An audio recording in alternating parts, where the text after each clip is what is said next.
They say the 1980s were hockey's golden years, but for those who laced up their skates, it felt more like a war zone. Every shift was a gamble. Every hit a message. Every bruise a badge of honor. There were no soft checks, no friendly reminders, just raw violence disguised as competition. These men didn't just play for points, they fought for territory. Opponents didn't fear losing the game, they feared who they had to face to survive it. Because in that decade, toughness wasn't celebrated, it was demanded. And the ones who could turn fear into power didn't just dominate the ice, they became the legend that haunted it. If you love the raw, unfiltered side of hockey, the hits, the fights, the legends, then make sure you hit that subscribe button and drop a like right now. It tells me you're one of the true fans who still remembers when the game had grit, not just goals. Let's keep the spirit of old school hockey alive together. Number 10, Wendell Clark. Wendell Clark didn't just wear the maple leaf, he embodied it. Born in the small farming town of Kelvington, Saskatchewan, he carried the grit of the prairies straight into the heart of Toronto. When the Leafs drafted him first overall in 1985, fans expected a skilled young defenseman who could score, maybe lead a power play. What they got instead was a force of nature, a compact, fearless wrecking ball who turned every shift into a statement of intent. Clark wasn't the biggest man on the ice, standing under 6 feet, but his hits landed like thunderclaps. He played as if every check was personal, every scrap a chance to remind opponents that Toronto would not be pushed around. The shock came fast. Early in his rookie season, Clark delivered one of the most devastating open ice hits fans had ever seen. Clean, perfect, and absolutely merciless. The veteran he leveled had to be helped off the ice, and from that moment, the league realized something terrifying. This kid wasn't just talented, he was dangerous. Reporters began calling him the Prairie Hammer. Teammates said they'd never seen a rookie who could change the energy of an entire building with one collision. He didn't need to talk. His game spoke in the language of violence and pride. Clark fought anyone who challenged him. Enforcers twice his size, agitators who tried to provoke him, even respected veterans who underestimated him. And he didn't fight to survive, he fought to dominate. His willingness to drop the gloves for teammates made him the heartbeat of Toronto during a decade when the franchise desperately needed one. Every time he stepped on the ice, the crowd held its breath. You never knew if you were about to witness a highlight reel goal or a knockout that would echo through the league. By the time his gloves hit the ice, opponents already knew the outcome. Wendell Clark wasn't just a hockey player, he was a storm in human form, equal parts skill, fury, and loyalty. And storms don't fade quietly, they make way for something even more relentless. Someone who enforced fear as a code of honor. Number 9, Marty McSorley. In a decade when hockey's brightest star needed someone to stand between genius and chaos, Wayne Gretzky found his shield in Marty McSorley. He wasn't born into the spotlight. He was forged in the shadows of the rink. Where respect wasn't given, it was earned one punch at a time. McSorley joined the Edmonton Oilers in the mid-80s, stepping into a dynasty already overflowing with talent, but lacking one crucial thing: a man willing to bleed so others could shine. He became that man, the silent force patrolling the ice while Gretzky painted masterpieces on the scoreboard. Opponents quickly learned the unspoken rule: touch Gretzky and you answered to McSorley. It didn't matter who you were or how many goals you'd scored. Once Marty locked eyes on you, the conversation ended in fists. His presence alone changed the tempo of games. One glare from the bench and the tempers cooled. One shove after the whistle and entire lines backed away. But what made McSorley truly terrifying wasn't his size or his skill. It was his devotion. He didn't fight because he loved it. He fought because it was his duty, and duty made him unstoppable. McSorley skated with calm precision, fulfilling his role as protector. Players across the league realized you couldn't intimidate Marty McSorley. He didn't fear pain, didn't crave glory, and never lost control. He fought with purpose, and purpose has no weakness. As Gretzky moved to Los Angeles, McSorley followed, still the loyal guardian, still the same relentless force who kept the league's predators honest. Even in retirement, his reputation lingered like a warning label on hockey's violent past. Loyalty can be more frightening than fury. Marty McSorley didn't just protect greatness, he defined what protection meant. But the next man on this list didn't guard legends, he led them into battle. Number 8, Terry O'Reilly. Boston in the 1980s wasn't a city that worshipped finesse, it worshipped fire. And no one burned hotter than Terry O'Reilly. He wasn't just the Bruins captain, he was the heartbeat of their chaos. A man whose presence could turn a hockey game into a small war. O'Reilly embodied everything the black and gold stood for: grit, loyalty, and an unwillingness to back down. He didn't play for stats or headlines. He played because every shift felt like a personal test of courage. Fans adored him not for his goals, but because he bled for every inch of ice he touched. But what truly set O'Reilly apart was his unpredictability. You never knew which version of him you were about to face. The skilled winger who could bury a puck top shelf, or the raging force of nature who would drag an entire bench into battle. His teammates revered him, not because he demanded respect, but because he earned it. When O'Reilly skated a shift, the bench leaned forward. When he squared off with someone, the arena roared with anticipation. He played as though every whistle was a challenge, every bump an invitation. And yet, beneath the fury was something rare. Principle. His violence had purpose. He fought for his brothers, not for ego. When the Bruins needed courage, they didn't look for speeches or slogans. They looked into O'Reilly's eyes. Those eyes told stories of pain, pride, and unshakable resolve. Terry O'Reilly was more than a captain. He was a creed in motion. But even a man like O'Reilly, who could take on the world, would have paused for the lawman who patrolled Calgary, the sheriff of the Saddle Dome. Number 7, Tim Hunter. Tim Hunter wasn't built for flash. He was built for order. In an era when brawls could erupt faster than a slapshot, the Calgary Flames needed someone who could not only survive the chaos, but control it. Hunter became that man. The quiet, relentless enforcer who patrolled the rink like a sheriff in steel skates. At 6'2", with a reputation forged through countless battles, he didn't need to talk. His reputation did that for him. Opponents knew the rule: cross a line, and Hunter would find you. Not immediately, not out of anger, but inevitably. The shot came in the mid-'80s when Calgary and Edmonton's rivalry burned white hot. Every game between the Flames and the Oilers was a street fight disguised as hockey, and Hunter became Calgary's answer to the Oilers' bruisers. In the 1986 playoffs, tempers boiled past the point of reason. Hunter was in the middle of it, dismantling opponents with calm, calculated punishment. The message was simple: Calgary will not be pushed around. Fans didn't cheer out of bloodlust. They cheered because with Hunter on the ice, the Flames finally had balance. Skill up front, law enforcement in the back. Over his career, he fought more than 200 times, with over 3,100 penalty minutes to prove it, and never once left the ice diminished. Each fight seemed to add to his legend. He wasn't reckless, like some of the league's other enforcers. He was strategic, almost surgical. When he dropped the gloves, it wasn't emotion, it was procedure. Players said that locking eyes with him before a face-off was worse than taking a punch. That cold, unflinching look told them everything they needed to know. There would be no escape, no easy shift tonight. Tim Hunter didn't just play hockey, he kept the peace through intimidation. He turned mayhem into order and made opponents think twice before laying a stick on a Flame star. But as brutal and controlled as he was, the man who came next wasn't a lawman. He was a spectacle, a fighter so wild that violence became part of his show. Number 6, Dave Tiger Williams. If the 1980s were a battlefield, then the Dave Tiger Williams was the chaos everyone feared. There was nothing subtle about him, no quiet intimidation, no calm demeanor. He played the game like a man possessed, wearing his emotions like armor and his fists like weapons. Williams didn't just lead the league in penalty minutes, he owns the all-time record with over 3,900, a number that reads more like a war statistic than a hockey achievement. He didn't care if you were a rookie or a superstar. If you crossed him, you paid for it immediately and usually with interest. But what made Tiger unforgettable wasn't just his violence, it was his personality. He brought entertainment to brutality, swagger to savagery. One night, he'd score a goal and ride his stick down the ice like a cowboy, grinning as the crowd roared in disbelief. The next shift, he'd be in a bare-knuckle slugfest that left both players bloodied. He turned the ice into a stage where intimidation was performance art. The shock came when fans realized his antics weren't arrogance, they were control. He wasn't out of his mind. He was in command of the game's emotion. Every fight, every taunt, every stare served a purpose: to keep opponents unbalanced and his team energized.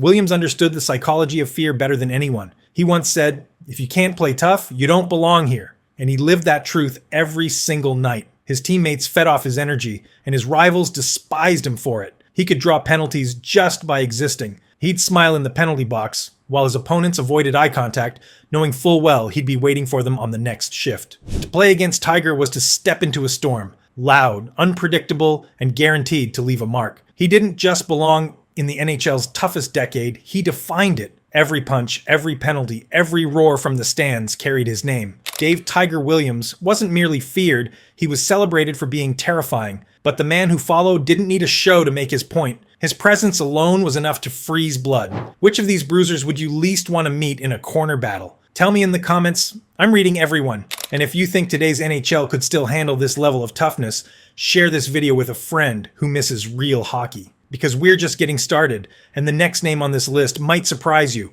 Number 5, Bob Probert. In the brutal theater of 1980s hockey, no name carried more weight or more fear than Bob Probert. To fans in Detroit, he was a cult hero. To everyone else, he was the final boss of the NHL. Standing 6'3" with fists that could end careers, Probert didn't just fight opponents, he dismantled them with surgical precision.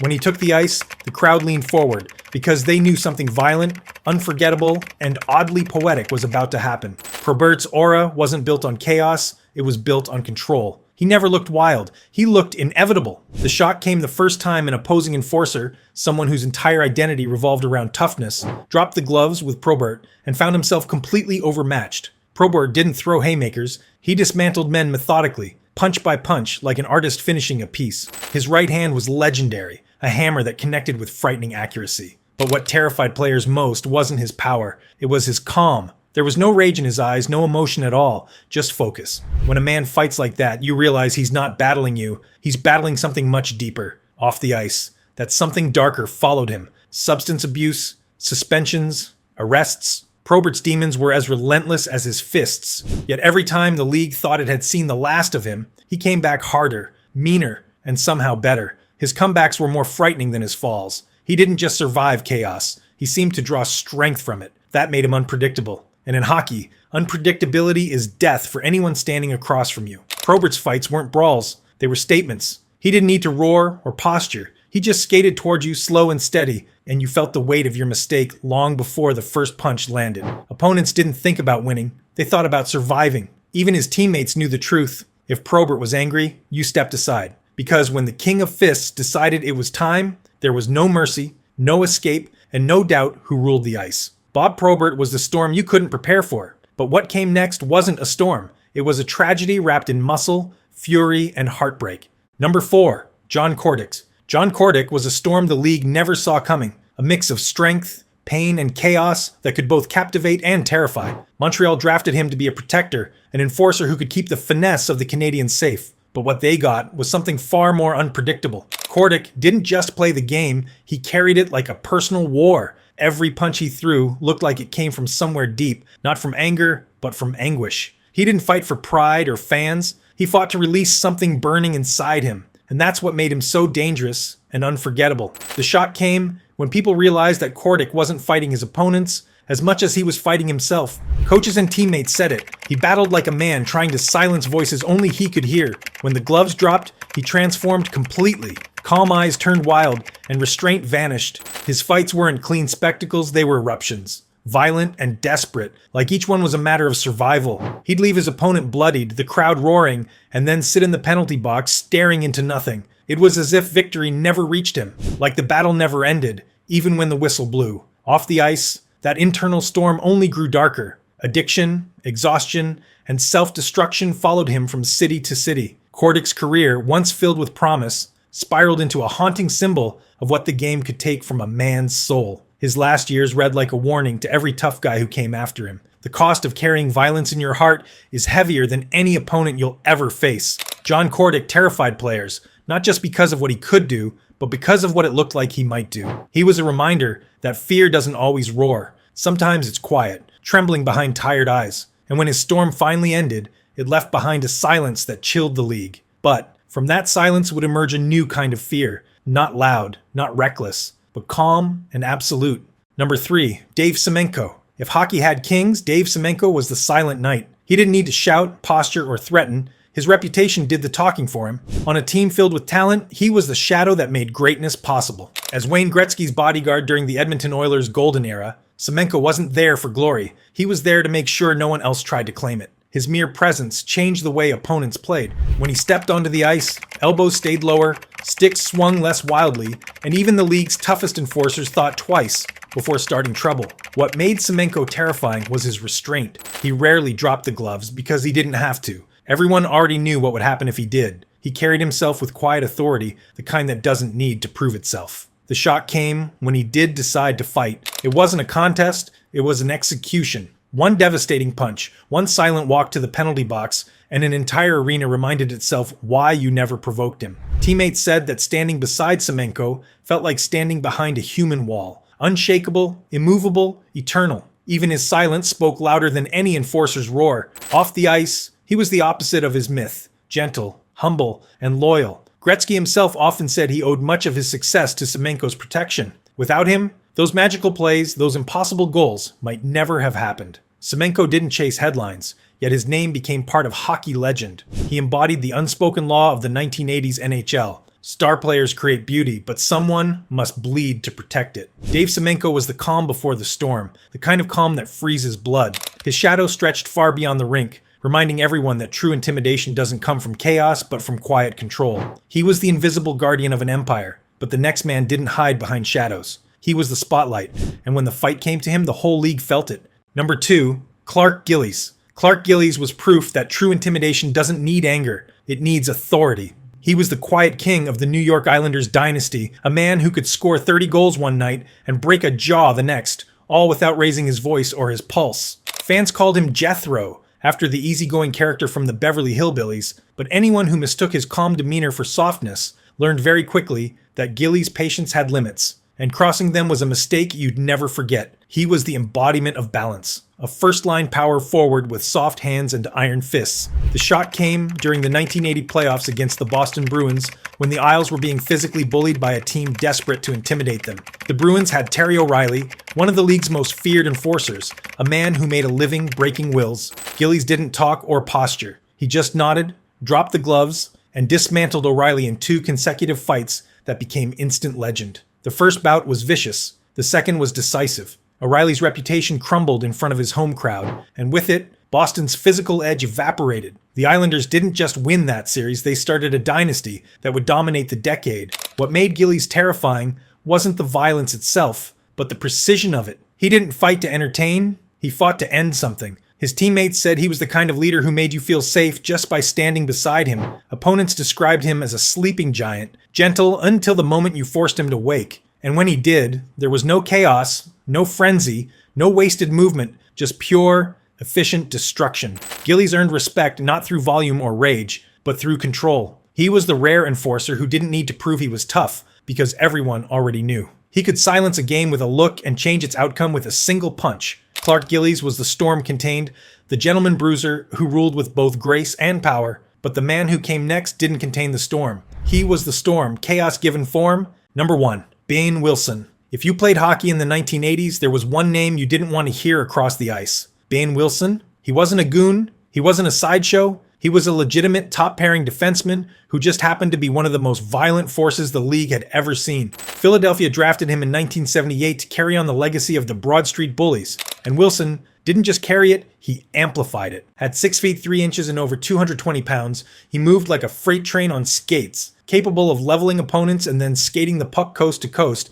as if nothing had happened. Skill made him valuable. Rage made him legendary. The shock came early in his career when a rival forward tried to take a cheap shot at one of Wilson's teammates. Before anyone could blink, Wilson dropped the gloves, grabbed the offender, and beat him so cleanly and decisively that the arena fell silent. It wasn't a scuffle, it was a dismantling. Players said they'd never seen anything like it. From that night on, no one dared test him again. He didn't need to talk or threaten. His reputation did that for him. Even in a city that celebrated violence, Wilson stood out as something different, something darker. He wasn't fighting for attention or to please the crowd. He was fighting because that was the law of survival in Philadelphia. And Behn Wilson was the lawman. Opponents described him as cold, methodical, and unnervingly calm. There was no hesitation in him, no second thoughts. When he decided a fight was necessary, it happened. Fast, brutal, and final. He broke bones, turned games around with a single hit, and left grown men questioning whether they still wanted to play. Even among the Broad Street Bullies, who prided themselves on chaos, Wilson seemed untouchable, younger, faster, meaner, and absolutely fearless. He wasn't just scary because of what he could do, he was scary because everyone knew he would. Behn Wilson didn't play hockey the way others did. He enforced it, defined it, and ruled it with an iron grip. And when his gloves dropped, the game itself seemed to stop and hold its breath, waiting for whatever came next. So who do you think was the scariest man of the 1980s? Was it Behn Wilson's cold fury, Bob Probert's thunderous fists, or Clark Gillies' silent power? Maybe someone we missed. A forgotten enforcer who still haunts highlight reels and memories alike. Drop your pick in the comments and tell us who you'd never want to line up against. And if you live for stories from hockey's rougher, rawer days, when fear, pride, and chaos ruled the ice, make sure to hit that subscribe button. because next time we're diving into the blood, sweat, and bad blood that defined an era. The 10 most ruthless NHL rivalries of all time. Strap in. That one's gonna leave scars.